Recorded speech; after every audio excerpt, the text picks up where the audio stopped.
Happy December, everybody! Whether you celebrate Christmas or not, I hope that your December is off to a good start, and I hope that it only keeps going up, up, up in terms of goodness and not down, down, down in terms of shit, because 2020 has been rough, so I hope that for everybody it can end on a positive. We really need that right now. And since it is December, that means it is time to start the Christmas content.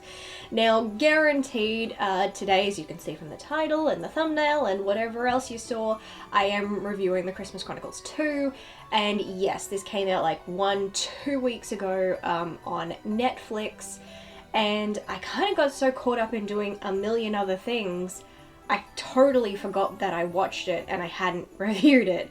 And then I'm like, oh no, I'm late. And then I'm like, well, it doesn't matter too much. I'm still reviewing a Christmas movie in December. So all kind of worked out. I didn't actually get my face all dolled up for this video. I spent all night trying to record bits of an upcoming project for my channel. Fingers crossed it all goes well. And since that I was kind of like that, I'm like, well, why don't we throw on some Christmas accessories like Christmas hat, Christmas earrings, Christmas necklace, and an awesome Merry Christmas You Filthy Animal top with 2 reindeer humping, and I think they're lesbians.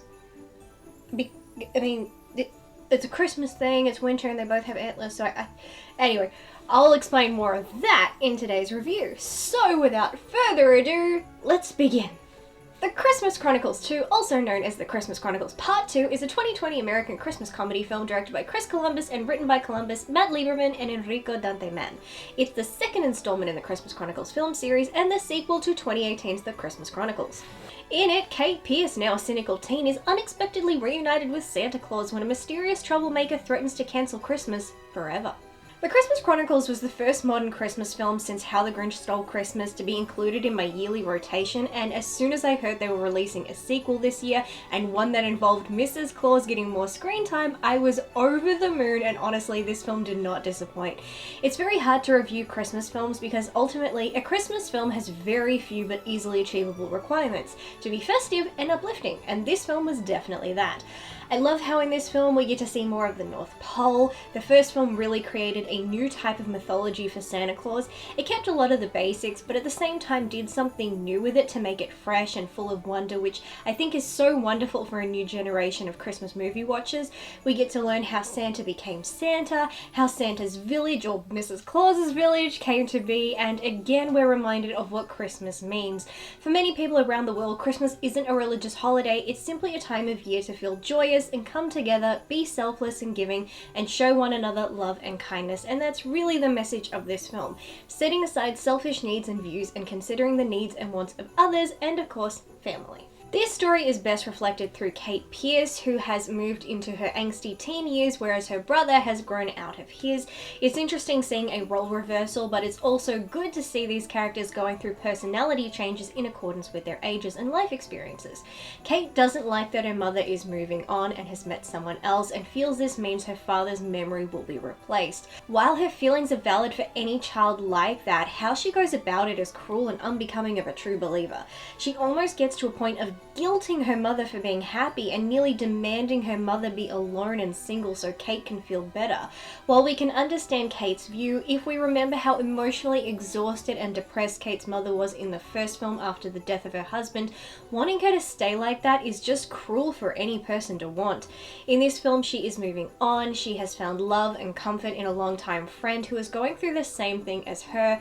He's a single parent since the death of his wife and has found a partner to understand him, but one little angsty teen just can't handle it. Like any Christmas film, all wrongs will be made right, and those doing wrong see the error of their ways. So while Kate's selfishness was upsetting, I knew that during the course of the film she would see the error of her ways and make amends, and she does. Can always rely on Christmas movies for a happy ending. I have to admit, I was pretty miffed at Kate complaining about a Christmas in Mexico, saying, who would want a Christmas at the beach and cocktails? That is not Christmas. Christmas is white and snow and all that stuff, and I had to admit I saw red for a moment and and not the Santa kind. I hear this a lot from people and it really grinds my gears. She was in Mexico, where Mexicans are singing Christmas songs and sitting on Santa's lap. For many people all around the world, Christmas isn't white. Some of us never see snow in our lives, let alone at Christmas, and sand and cocktails is our tradition. It doesn't make it any less Christmas or festive just because it's not what you're used to. Does she think that everyone flocks to winter countries for Christmas? We don't. But thanks to some very touching and beautiful words of wisdom from a very special young boy from the past, she realizes Christmas isn't about where you are, but who you're with. Still wish Santa had taught about Christmas in summer countries though, but there's always the Christmas Chronicles Part 3. In this story, Kate and her soon-to-be younger stepbrother Jack must again help Santa save Christmas, this time from one of Santa's former elves who has gone evil and rogue. Now the elf in question, Belsnickel, is played by Julian Dennison, and honestly, while I love this film to pieces, he was the only thing I didn't like. Now I enjoy Dennison as an actor, but his performance was so stiff, and while I enjoy the story of his character of an elf who loved Santa so much he felt abandoned in exchange for the children of the world, and his abandonment and resentment turned him cold. It's a good story, but come on, I feel Dennis is a bit typecast at this point. He seems to keep playing characters who have anger management issues due to abandonment issues. Hunt for the Wilder People, Deadpool 2, maybe some before that, and now this, and in them he's literally playing the same character. And to make matters worse, there wasn't anything in his performance in this film that held any differences to the other films. Only maybe Deadpool had more anger and Hunt for the Wilder People had more comedy, but really it's splitting hairs. I like the idea of his character, but not the execution. It was also never explained why he's on good terms with the Yule Cat or why he has this elf minion. I mean, according to this film, wouldn't that elf helping him mean he's breaking the elf code? So why would he do that? I will never know. The greatest addition was Goldie Hawn as Mrs. Claus. There is something so magical about seeing a real-life acting couple playing Mr. and Mrs. Claus. The love between them is so genuine and unforced that it just makes you feel all the best warms and fuzzies.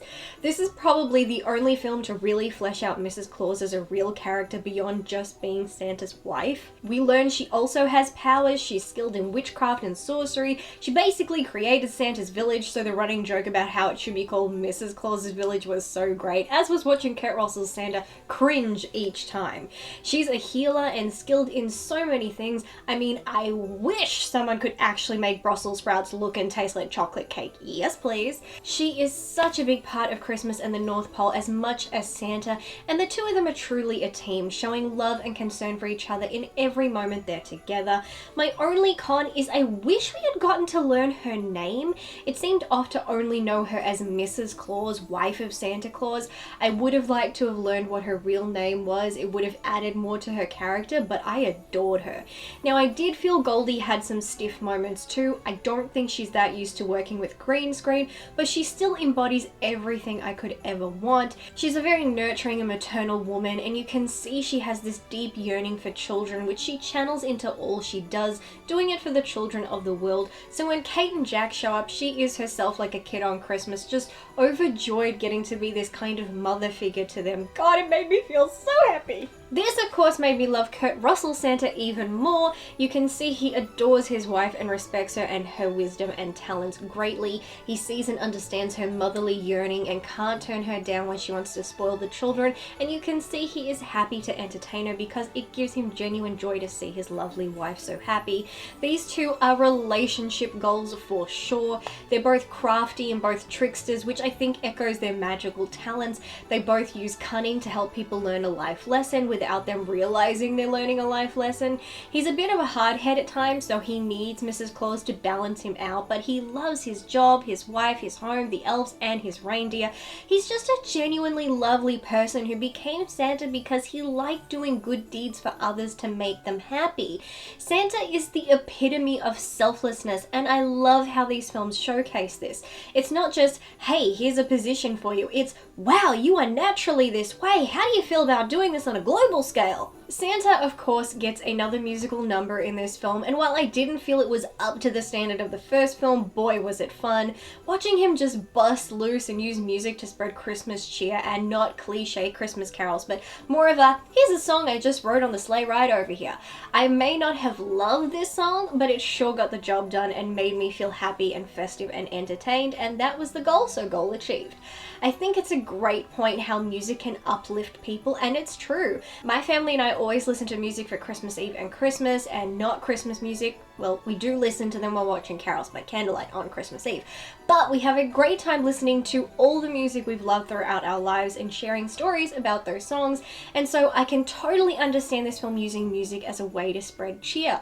I remember the year I taught myself to play the piano so I could play Christmas carols for my whole family. The moment I started and my brother told me to stop it because no one wanted to hear it, that ruined Christmas for me that day. Or the year my mum, brother and I were listening to Best Little Whorehouse in Texas, very festive, I know, and having a lovely time, and my sister showed up and told us to turn the music off because it was annoying.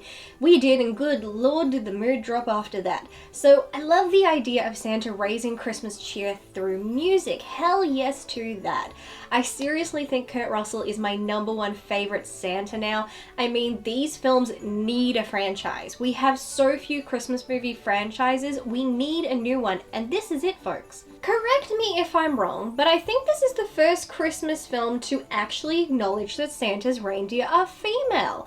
For every film I've seen, they have been male, but my ears pricked right up when I heard Santa call them ladies in their first scene, and not in a condescending way. And then he said it again, and then it was officially confirmed when Dasher was hurt, and they referred to Dasher as her and she. I cannot explain how over the moon excited this made me. For years, people have debated saying Santa's reindeer are actually female because his reindeer have antlers. See, when it comes to reindeer, males shed their antlers usually after mating season, so around autumn, because during that time they need them to fight. So during the winter, they have no antlers. But the female reindeer actually keep their antlers during winter and don't shed them usually until around spring.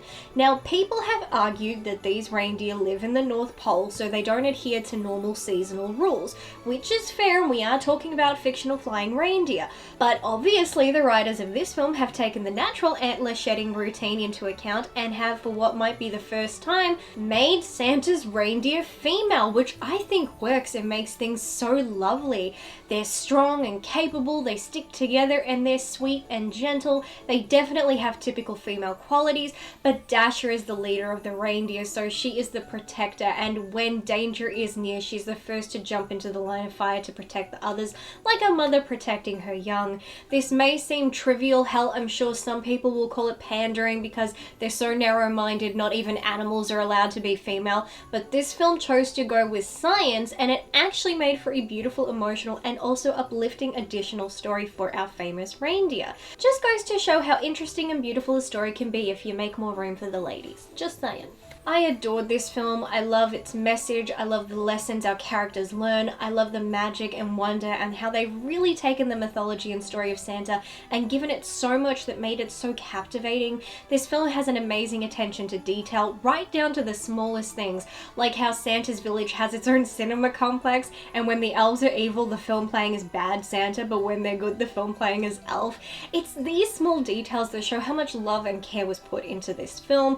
Even with the occasional con, it didn't lessen my enjoyment of this film. I still love the hell out of it and would watch it again every year, and I desperately want more Mr. and Mrs. Claus in my life for the next few years. I demand a part 3 and a franchise because Kurt Russell and Goldie Hawn gave me Christmas life. I cried so much in this film, more in the first, but plenty in this too, and I'm okay with that. And there you have my thoughts on the Christmas Chronicles thus.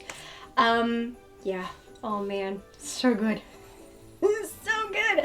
I love everyone. I love the elves. Like, I want to go, like, this is like, I don't know, there are like some films that depict the North Pole and something about them just feels a little bit stagnant. Like, I see them and I don't go, oh, the North Pole, but oh man, like the whole Aurora Borealis kind of protecting Santa's village so no one can get in. It just creates this whole other level of magic to it, and just walking around, I'm like, oh, and candy and presents and a tree, and oh my god, I'm like, I want to go there, I want to live there. Like, oh my god, just imagine living there all year round. God, they have a good life. Anyway, that is it for this video. I probably could keep gushing about this movie, but I won't. As always, please comment down below and tell me if you have seen this film, what you thought about it, and if you haven't, but you've at least seen the first one, tell me what you thought about that. And hold on, if you are watching this video but you actually don't like Christmas or you don't celebrate Christmas, please comment down there in the comment section and tell me why, because people seem to think like, oh god, you're such a Scrooge if you don't like Christmas, so you don't. People have their reasons and people can celebrate or not celebrate whatever they want. We should, you know, embrace this fact a little bit more. So if you're one of those people, please share your story down below. I would love to hear it. One last thing before I go, I have revamped my Patreon. I've also added a little bit of merch to one of my tiers. Not much, something small, but it's just another way of saying thank you. So if you would like to show more support for my channel and all the things that I work on and ensure that I'm able to keep trying my hardest to put out good content, check out my Patreon and see if you're interested, because I actually do quite a few things over on Patreon that I do not do on my channel. So if you're feeling giving this Christmas, there you go. Then now you know what to get me for Christmas. Add your name to my Patreon. I'm joking. Anyway, that is it for this video. I hope everybody is doing great. Have an amazing December. Thank you so much for watching. Thank you for stopping by. You take care, and I will see you in the next video. So until then, bye guys.